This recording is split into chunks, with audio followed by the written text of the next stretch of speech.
is another Nazi that I think many of us have forgotten about. In fact, the day that Donald Trump was inaugurated, this Nazi showed up at Donald Trump's inauguration, stood in front of a podium, and tossed out that Heil Hitler salute because, he's a Nazi. Thank you.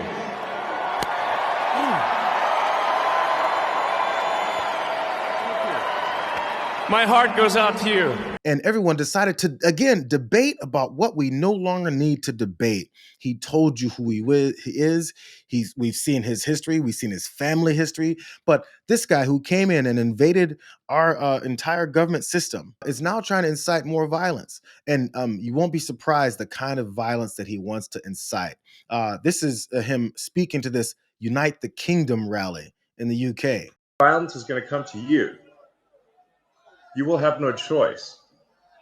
You're in a fundamental situation here where whether you choose violence or not, violence is coming to you. You either fight back or you die. You either fight back or you die. And that's the truth. Today, Elon, I think the British public are telling the world that they're ready to fight back. Good. Yes. Come on, Great Britain.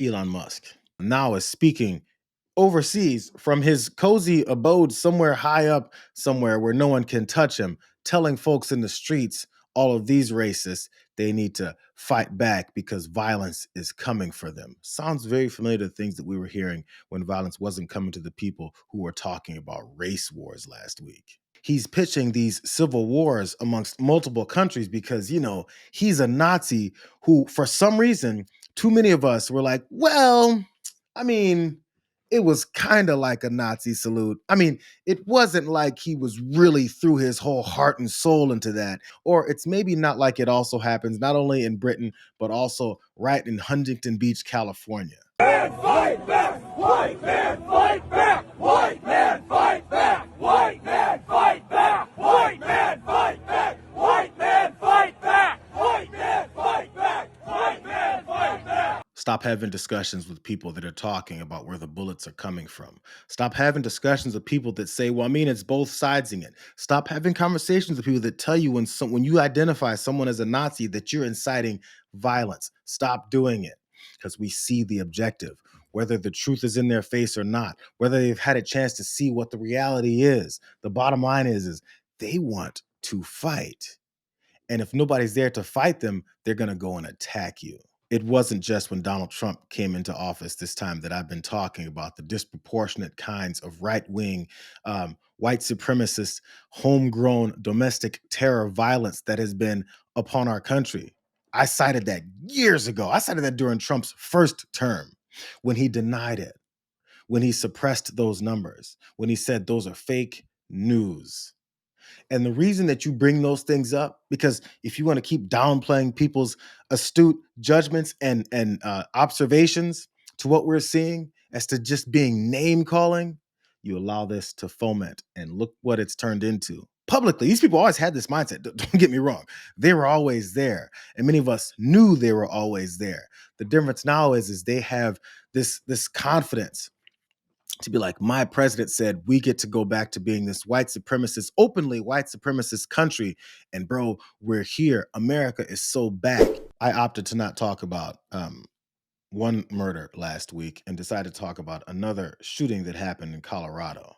And we ignored this other story of this other shooter, in case you guys hadn't heard. The Anti-Defamation League, in its Center on Extremism, has uncovered that the 16-year-old shooter spent substantial time online at sites featuring extremist ideologies and violent, gory content. And they believe he adopted extremist views himself. A handgun and bullets.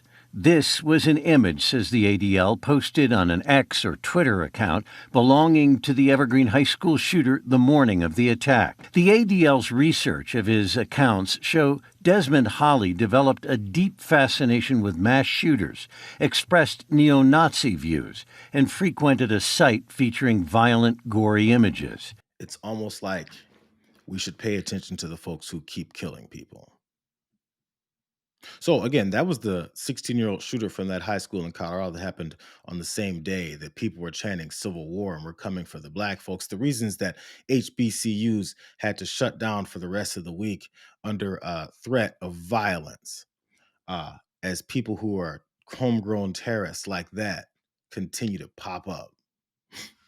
As we keep talking about how the bullets are coming from both directions, stop having those arguments with those people. What they're telling you is they want you dead and they don't care. That they're jazzed by this new possibility.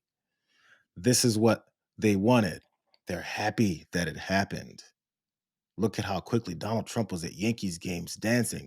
Look, when they asked him questions about how sad he is, he went, "Well, we have a great rose garden that's being built. It's going to be wonderful. The ballroom is well on its way."